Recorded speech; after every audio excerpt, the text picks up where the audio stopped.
माणसाचे भोग आहेत ना, भोग जे ज्या गोष्टीचा भोग घेतो, ज्या गोष्टीचा आनंद घेतो, या चार भिंतीच्या आत झाल्या पाहिजे. तुमची साधना चार भिंतीच्या आत झाली पाहिजे. तुमचा प्रेम संबंध चार भिंती आत राहिला पाहिजे. तुम्ही खाताय काय ते चार भिंतीच्या आत राहिले पाहिजे. ते टिकून जाणार. सोशल मीडियावर टाकायची हे साधनं नाही आहेत. हल्ली काय होतंय, लग्न जमलं तर 2-3 महिने तर डीपी असतो, नवरा बायकोचा ठेवतो, बायको नवरा.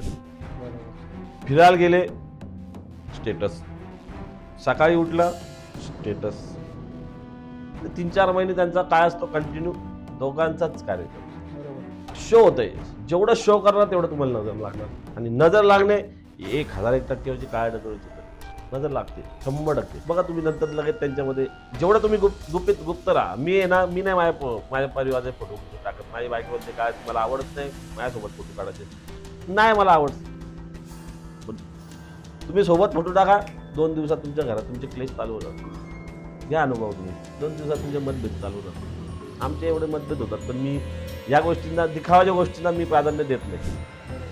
अंतःकरणात तर तुम्ही रिस्पेक्ट करा, तर तुमचं नातं टिकून जाईल. सोशल मीडियावर टाकून मजा नाही. मित्राचा फोटो स्टेटसला टाकायचा ह्या हेतूतला मी नाही, पण माझ्या मित्राचा बिझनेस आहे ना, माझ्या शिष्याचा बिझनेस आहे, तो मी त्या स्टोरीला टाकणार, स्टेटस टाकणार. कारण त्या बिझनेसमध्ये 4 लोक त्याच्याकडे जाणार. स्टेटस टाकून प्रेम थोडंच व्यक्त होतो.